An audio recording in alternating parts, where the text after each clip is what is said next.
অন্য দিনে না জন্মদিনের দিনেই সোনুর মুখটা আমি বাজে করে দিলাম। আজকে সোনুর জন্মদিন আর এদিকে দেখো নিজের জন্মদিনের জিনিসপত্র নিজেই গোছানো শুরু করে দিয়েছে। আশীর্বাদ করতে হবে। আর এদিকে দেখো একটা মূলোর ফুলও তুলে এনেছে, ওটা দিয়েই নাকি ওর আশীর্বাদ হবে। সে যাই হোক, এদিকে হয়ে গেছে পায়েস। তারপরে তো কাকিমা এদিকে করছে আলুর দম।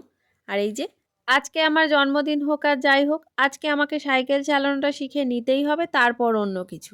এমন একটা ব্যাপার চলছিল সোনুর মধ্যে। তারপরে আর কি ওকে ধরে নিয়ে চলে এসেছি আর এখানে ওকে একটু সাজুগুজু করিয়ে দিচ্ছি। এটা মা খাচ্ছে আর ও আমাকে বলছে, তুই আমার মুখটা বাজে করে দিচ্ছিস তো, বাজে করে দিচ্ছিস তো। ছুটে ছুটে পালাচ্ছিল, ধরে এনেছি। আর এই যে দেখো টিপ পরানো হয়ে গেছে। আর এই টিপটা পরাতে না আমার খুবই ভালো লাগে, বেঁকে যাক আর যাই হোক। আর সোনুর টিপ বেঁকে গেলে কিছুই ব্যাপার না, বেঁকে যাক যাই হোক হোক। তবে আজকে টিপটা ভালো করে পরানোর চেষ্টা করেছে, আর কতটা গোল হয়েছে তোমরা জানিও তো।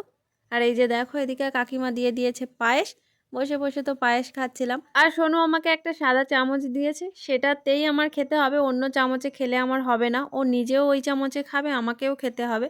সেই চামচে খাচ্ছিলাম আর তোমাদেরকে দেখাচ্ছিলাম। তারপরে শুরু হয়েছে বাচ্চাদের খেলা, তো ওরা খেলতে থাকুক আর আমি চলে এসেছি লুচি বেলতে। এবার তোমরাই জানিও লুচিটা কতটা পরিমাণ গোল হলো, মানে বেলাটা। লুচি বেলাটা বেশি গোল হয়েছে নাকি সোনুর টিপ পরানোটা বেশি গোল হয়েছে, এটা তোমরাই জানিও। আর আমি একা না, একটা বোনও দেখো এদিকে বেলাবেলি করছে। আমরা দুজনে তো বেলাবেলি করছি, আর বেলাবেলির আগের পর্যায়টা করছে কাকিমা, এই যে দেখো। আর এদিকে আমার মা ভাজছিল। তো চলো আমার আজকের ভিডিওটা আমি এখানেই শেষ করছি। ভিডিওটা তোমাদের কেমন লাগলো জানিও। টাটা।